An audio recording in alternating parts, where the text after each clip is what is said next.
मशवरा देता हूं हुकूमत को और वजीर कानून को मशवरा देता हूं कि ना फिरौन की हुकूमत सारी जिंदगी रही, ना नमरूद रहा, ना जाज बिन यूसुफ रहा, ना यजीद रहा। और यार दरबारी बन के हुक्मरानों की चापलूसी करते करते तुम यहां तक आ गए हो कि अब नबी पाक की इज्जत को हाथ डालना शुरू कर दिया है। और आप यकीन करें सियासी जमातों का इतना बुरा हाल है कि इनके लीडर के बारे में कोई बात करे तो पागल हो जाते हैं ये एहतजाज कर करके। और उसने डायरेक्ट कह दिया कि खत्म नबूवत का मसला ही कोई नहीं, जो दीन की बुनियाद है, किसी को परवाह नहीं। मुझे तो उन लोगों की फिक्र हो रही है जिन लोगों ने इन्हें वोट दिए हैं, वो अल्लाह को क्या जवाब देंगे। और ये अल्लाह माशाल्लाह सारी सियासी जमातें इस तरह की। और मेरा वजीर कानून साहब को भी मशवरा है कि जिंदगी बड़ी थोड़ी है, बड़ी थोड़ी। अल्लाह सबको माफ करता है, अपने रसूल के गद्दारों को माफ नहीं करता। और यहां तुम्हारी गाड़ियों पे झंडे लगे हुए हैं, वहां भी तुम्हारे झंडे लगेंगे, पर इसलिए लगेंगे कि ये गद्दार है नामूसे रिसालत के। ये झंडे लगेंगे। शर्म करो और डर जाओ, बस कर दो। तुम्हारे मुंह में अब दांत पूरे नहीं रहे। कोई शुगर का मरीज है तो कोई ब्लड प्रेशर का, तो कोई हार्ट का, तो कोई कैंसर का। शर्म करो और अपनी कब्र की भी थोड़ी सी फिक्र करो। बताओ पाकिस्तान के कितने सदर गुजरे, वजीर आजम गुजरे, तो उनकी कब्रें कहां हैं? कोई जाता है उनकी कब्रों पे? किसी को खबर है? क्यों अपने लिए जहन्नम इकट्ठी करते? सारा कुछ दुनियादारी रह गई है, सारा कुछ सिर्फ यही रह गया। हजरत अबू बकर सरदार थे, हजरत उमर सरदार थे कबीले, हजरत उस्मान सरदार थे। उन्होंने सरदारियों को ठोकर मार के रसूलुल्लाह के कदमों में बैठना पसंद किया। सरदारियां छोड़ के गुलाम बन गए। तुम सरदारियां बचाने के लिए रसूलुल्लाह की गद्दारी करते हो, शर्म नहीं आती। और काम शिकवा है मुझे इन लोगों से जो मौलवी तो कह देते हैं तू सियासत नकार, और किसी सियासतदान को मना नहीं करते कि जब तुझे सूरत फातिहा भी नहीं आती तो तुझे किसने इजाजत दिया इतनी बड़ी बात। और मैंने पिछले से पिछले जुम्मे भी कहा था, फिर कहता हूं और ऑन दी रिकॉर्ड कहता हूं, मरज़ई कल भी काफिर थे, आज भी काफिर और कयामत तक।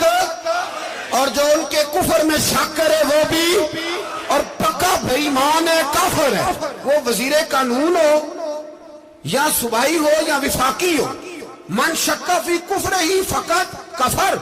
जो मरज़ई के कुफर में शक करे वो भी काफिर है। हमारे रसूल आखिरी रसूल है। हम किसी को ये इजाजत नहीं देंगे कि वो खत्म नबूवत में रखड़ा डालने की कोशिश करे। हम किसी को ये इजाजत है। और तुमने कौम को लूटा, लूटते रहो, अब ईमान पे डाके तो ना डालो।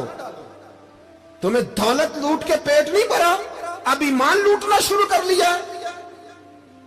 तुम्हारा फैक्ट्रियां लूटकर, कौमी खजाना लूटकर पेट नहीं भरा। भाई मानो अब दीन बेचकर अपनी हुकूमतें पक्की करोगे। और वो लोग भी तैयार हो जाएं जो इन बेईमानों को मुंतखब करते हैं, उनसे भी सवाल करेगा खत्म नबुव्वत का मौजू कयामत के दिन। ये तुम बताओ, इनको सपोर्ट करते थे जो रसूलुल्लाह सल्लल्लाहु अलैहि वसल्लम के बाद भी किसी नबी को नबी मानना दुरुस्त जानते थे। शर्म आनी चाहिए, ख्याल होना चाहिए। और मैंने कहा कि हमारा दिल नहीं चाहता, आप यकीन करें, हमें शौक है जुलूस निकालने का, तुम्हारे खिलाफ बातें करने का। तुमने रोज थर्मामीटर निकाला होता है, चेक करते हो कि ईमान कितना है कितना नहीं है। ये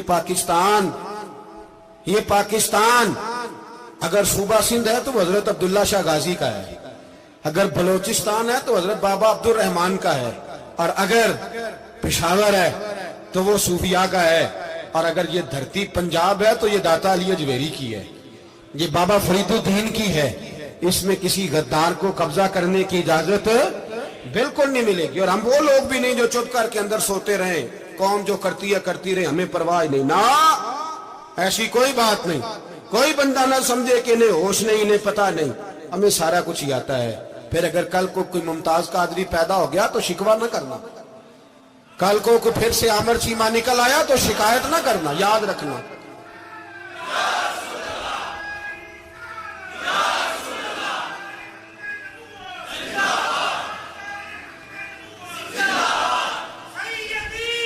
तो मेरे भाई खोल के बोलो, या नबी रसूल के बोलो।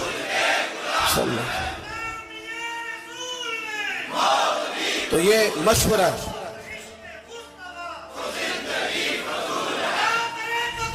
جزاک اللہ. تو یہ تمہیں مشورہ ہے.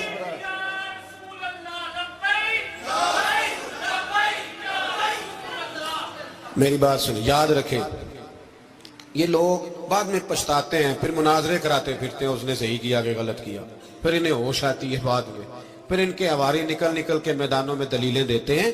اس لیے ہمارا مشورہ ہے انہیں کہ یہ اپنی حد میں رہیں، اور جو کام تمہارے ذمہ، میں نے کہا نا تم نے بڑا لوٹا، یہ قوم روز تمہیں موقع دیتی ہے لوٹنے کا، یہ موقع دیتی ہے، تو تم نے دولت لوٹ کے پیٹ نہیں بھرے، اب ایمان لوٹنے کے چکر میں آ گئے ہو. یاد رکھو، مسلمان گناہگار ہیں، غدار نہیں ہے. تمہیں دولت لوٹنے کا تو شاید موقع مل گیا ہے، پر ایمان لوٹنے کا موقع نہیں ملے گا. تو اس لیے اس کو لگام دو. اور ویسے بھی کتا جو پالتو ہوتا ہے نا، اس کو گھر کے اندر سنگلی سے باندھ کے رکھنا چاہیے. یہ تمہارے بوٹ چاٹتے ہیں، بھونکتے ہیں تمہارے حق میں، وزارتیں لیتے ہیں. ہم نے تو کوئی وزارت نہیں لی تم سے، اور نہ ہمیں شوق ہے، اس لیے کہ ممبری کیا کرنی ہے جس کو ممبر رسول عطا کر دیا جائے. اس نے کیا کرنی ہے یہ ممبریاں، اس کو پکا پکا ممبر رسول دے دیا جائے. تو اس لیے اس سے باہر آؤ. میں نے کہا بڑے بڑے نمرود، فرعون، قارون دفن ہے، تمہارا بھی نام تک نہیں ہوگا، بالکل نام نہیں ہوگا. اس لیے ہمارا مشورہ، اور آپ لوگ بھی آئیں نا یہ اگلے سال، تو ان کو کھڑا کر کے پوچھ لینا، اسلامی جمہوریہ پاکستان کا تم نے MPN نے بننا ہے، پہلا کلمہ ہی صحیح سنا دو. چلو خدا کا واسطہ یہی بتا دو کہ تمہیں نماز بھی ڈھب سے آتی ہے کہ نہیں. اور آپ کی موج ہے، آپ بٹھا لیتے ہیں سر پہ، کیا کریں، سمجھانے والے مفت گناہگار ہو گئے اور بہکانے والے سب تمہارے یار ہو گئے.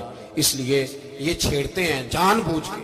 اور پھر جب کوئی ممتاز قادری علیہ رحمہ پیدا ہوتے ہیں، پھر انہیں دشواری ہوتی ہے، پھر ان کا جینا مشکل ہو جاتا ہے. یہ موقع دیتے ہیں، پتہ نہیں کس کے ایجنڈے پہ عمل کر رہے ہیں.